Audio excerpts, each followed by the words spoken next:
Hi everyone! My name is Eden and I'm an art therapy graduate student at Cedar Crest College. Today I'd like to introduce you to the creative process of printmaking. For many of us, the global pandemic has disrupted daily routines that were once considered normal.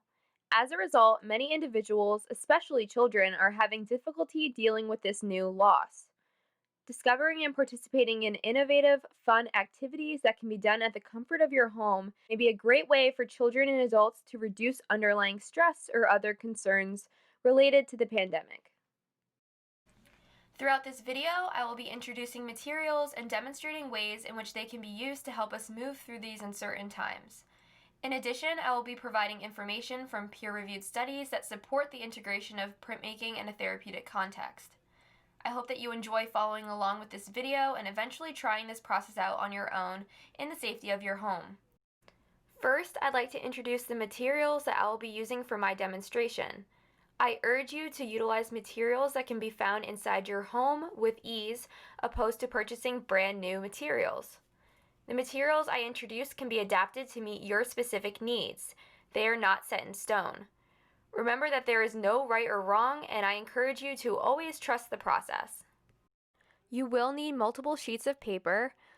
I decided to use 3 pieces of multimedia paper, but you may utilize any type of paper that will support the consistency of paint. The next material that I will be using is foam sheets, which is optional. The ones I will be using in this demonstration are a bit different than the styrofoam sheets I've used in the past. However, this is the only option I had access to. Other options include fruit, styrofoam plates, or any material that you can easily leave an imprint on would work, like so.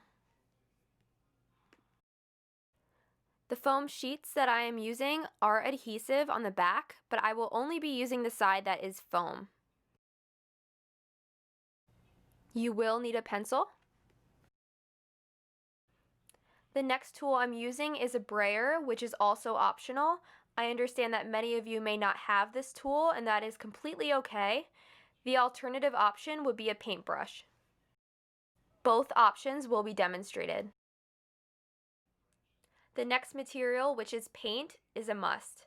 The paint I'm using is acrylic, but you may use any paint that is opaque, non-toxic, and relatively fast drying. If working with a child, water-soluble paint would be the best option, and I would refrain from using watercolor due to its transparent nature. Last but not least is found objects. I selected objects from nature that I found right in my backyard, such as flowers and leaves, but if you don't have access to the outdoors, then household items would work just fine. The household items I selected were candles and cupcake wrappers. On the desired material that you've chosen as the printing plate, in my case the foam sheets, begin drawing whatever images you'd like with a pencil. Make sure to find the pressure that works best for you, but don't press too hard or you may break through the material you are using. I'm drawing a flower, but I encourage you to draw whatever your heart desires. Once you are complete, you should be able to run your finger over your drawing to feel the sections that are engraved versus the sections that are raised. Next, I'm using the brayer to administer paint onto the entire surface of the foam plate. If you don't have a brayer, you would utilize a paintbrush for this section. Once there is an even application of paint, you may flip the plate onto a clean sheet of paper, rub the back generously, and then peel the plate off to reveal the final image.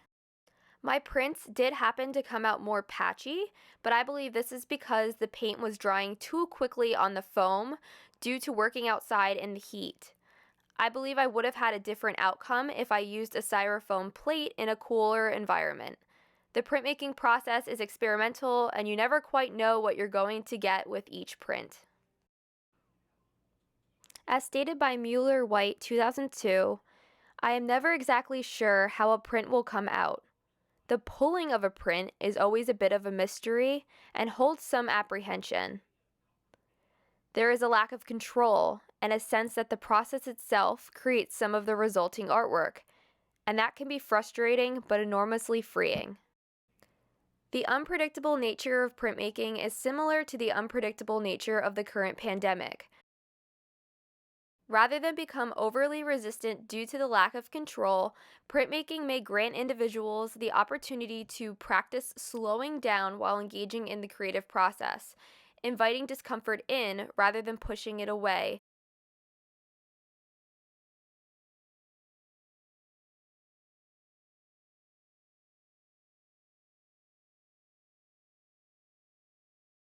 Next, I'm using the paintbrush rather than the brayer to apply the paint.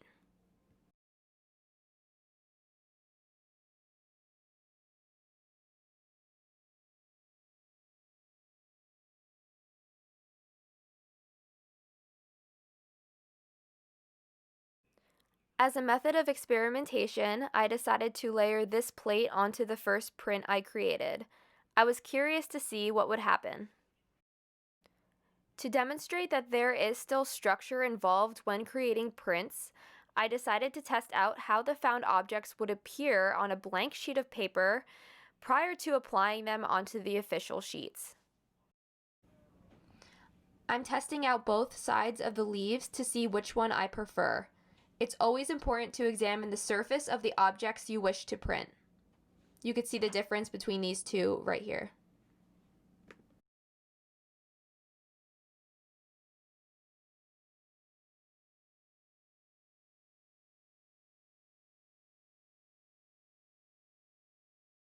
Once the desired objects are determined, you can begin printing them onto your official sheets of paper.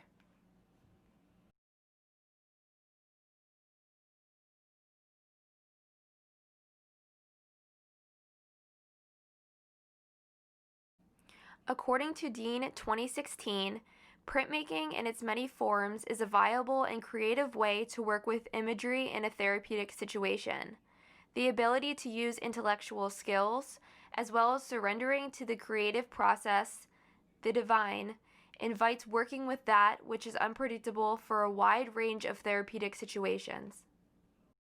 You may find yourself driven to try out a new process or material on each print. Unknowingly, the practice sheet of paper became its own print in its own right. If you happen to experience the uncontrollable desire to integrate control back into your piece, this next optional step is for you.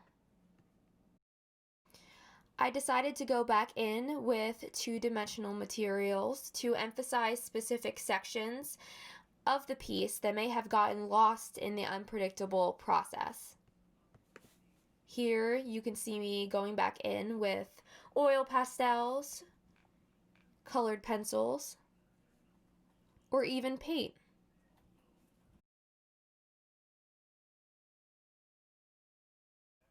Now it's your turn.